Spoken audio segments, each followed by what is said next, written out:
नमस्कार, हस्तीस कोकणी किचनमध्ये तुमचं पुन्हा एकदा मनपूर्वक स्वागत। आज आपण साधा टोस्ट सँडविच करणार आहोत। हा टोस्ट सँडविच करण्यासाठी आपल्याला असे पाव लागणार आहे।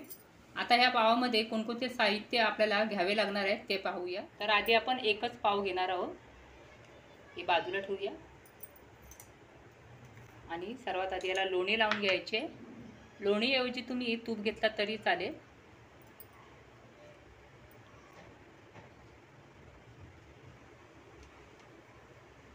तर सर्व बाजूनी याप्रमाणे लावून घ्या। आता यावरती आपल्याला आवडीप्रमाणे कांदा ठेवायचा आहे। इथे कांदा मी बारीक चिरून घातला आहे। तुम्हाला हवं असेल तर कांद्याच्या चकत्या ठेवल्यात तरी चालेल। त्यानंतर कांद्यावरती टोमॅटो ठेवायचे।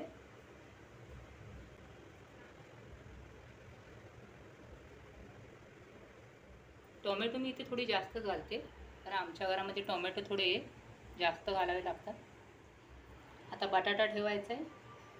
तर तिन्ही साहित्य तुम्ही चकत्या करून जरी कापून वरती ठेवलात ना तरी चालेल। मी अशी बारीकच करून घेतलेली आहे। बटाटाही मी थोडासा जास्तच घालत आहे,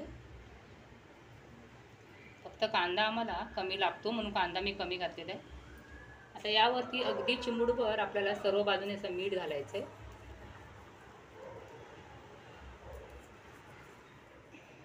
आता आपण हा बाजूला ठेवलेला पाव घेऊया आणि यावरती हिरवी चटणीची पेस्ट लावायची आहे।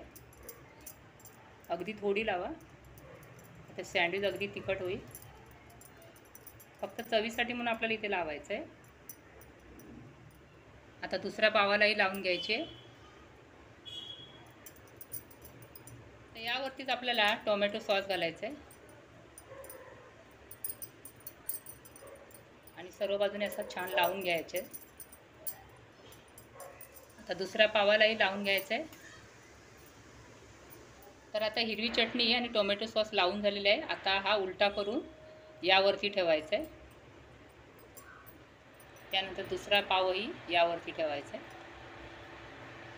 वरून थोडासा लोणी लावायचा आहे। लोणी तुम्ही तुमच्या आवडीप्रमाणे जास्त लावला तरी चालेल, पण अगदी जास्त लावू नका, गरजेपुरताच लावायचं आहे। दुसऱ्या पावालाही लावायचं आहे। तर आता इथे पावाचं सँडविच बनवून झालेलं आहे। आता आपण भाजायला घेऊया। तर इथे मी मशीनमध्येच हे सँडविच करून घेणार आहे। तुम्हाला हवं असेल तर तव्यावरती केला तरी चालेल। मला या मशीनची नक्षी खूप आवडते म्हणून मी हा मशीन मागवला आणि यामध्ये सँडविच करणार आहे। तर मशीन मी चालू केलेलं आहे। आता यावरती ठेवूया। दुसरा सँडविचही ठेवून घेऊया। आता झाकण हे लावून घ्यायचं आहे आणि बंद करायचं आहे। तर आता इथे 1 मिनिट झालेलं आहे, आपण उघडून बघूया।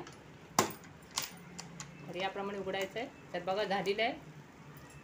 तव्यावरती आपल्याला 2 बाजूने शेकवावं लागतं। मशीनमध्ये एकदाच फक्त ठेवायचं आहे, दोन्ही बाजूने शेकून येतं, म्हणून यासाठी ही मशीन मी मागवलेली आहे। आता इथे मी बटन बंद केलेलं आहे। आता हे काढून घेऊया।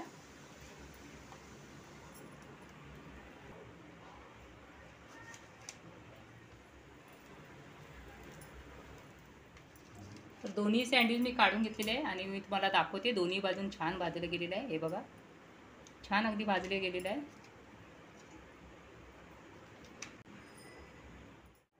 तर घरच्या घरी झटपट असा होणारा साधा टोस्ट सँडविच तयार आहे। तुम्हाला ही रेसिपी पाहताना कशी वाटली मला कमेंटमध्ये नक्की सांगा। व्हिडिओ आवडला असेल तर लाईक करा, शेअर करा, नवीन असाल तर सबस्क्राईब करा। परत भेटूया अशाच एका मस्त रेसिपी बरोबर। तोपर्यंत विश्रांती घेऊया। धन्यवाद।